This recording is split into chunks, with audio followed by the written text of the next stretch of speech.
Halo semuanya, aku Anggun. Hari ini kita akan bahas mengenai machine learning yang digunakan untuk menganalisis data dan menggunakan aplikasi Orange dengan fitur berupa feature ranking.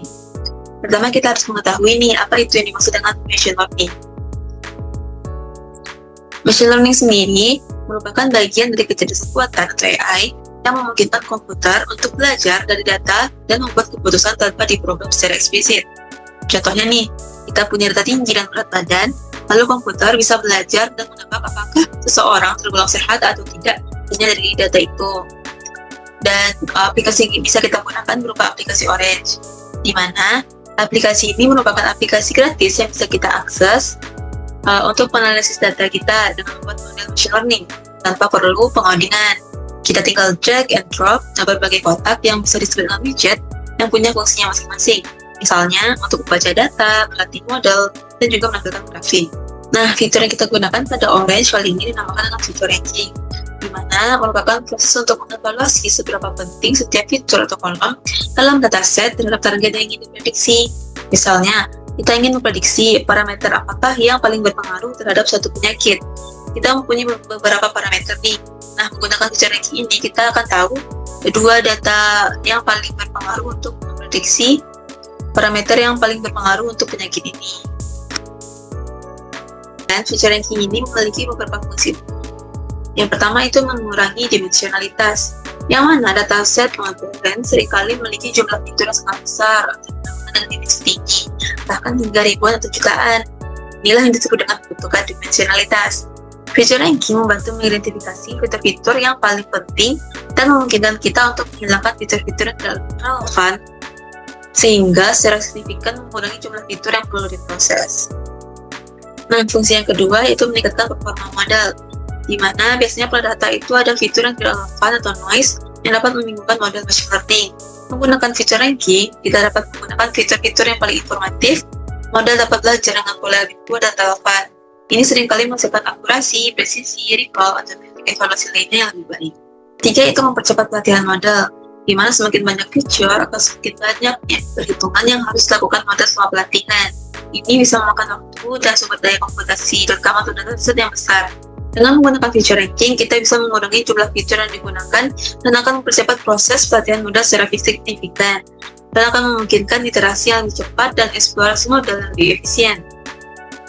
Dan juga untuk fungsi yang keempat, ini dengan meningkatkan interpretasi model, di mana model dengan banyak fitur yang kompleks sulit dipahami bagaimana mereka membuat keputusan.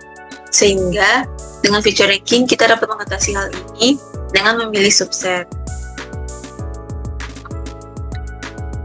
Oke, kali ini kita akan mencoba simulasi analisis data menggunakan fitur ranking di aplikasi Orange. Pertama, kita harus menarik file ke sini terlebih dahulu. Kemudian pada file itu kita harus memilih data yang akan kita analisis. Kali ini kita akan menganalisis data parameter mana saja yang paling untuk pasien diabetes. Yang pertama, kita harus memastikan pada diagnosisnya tipenya berupa kategorikal dan pola berupa target, dengan hasil berupa pasien diabetes, hipertensi, infeksi, dan pasien sehat. Pada pasiennya, kita harus menyesuaikan tipe berupa teks dan role berupa mental. Jika sudah sesuai, kita dapat menekan apply. Kemudian kita dapat menarik ke sini untuk memilih data table. Pada data table, kita dapat melihat parameter apa saja yang menentukan pasien memiliki penyakit diabetes, hipertensi, infeksi, ataupun pasien yang sehat. Di sini dapat terlihat ada parameter berupa suhu tubuh, HR, BP, gula darah puasa, gula darah setelah makan, saturasi oksigen, dan lain-lainnya. Kemudian kita dapat menarik lagi ke sini untuk memilih berupa input. Penggunaan input ini untuk menyeleksi data-data yang hilang. Pada data yang tadi terdapat beberapa data yang hilang, sehingga jika kita ingin tidak memasukkan data yang hilang tersebut ke analisis datanya, dapat dengan menggunakan .input.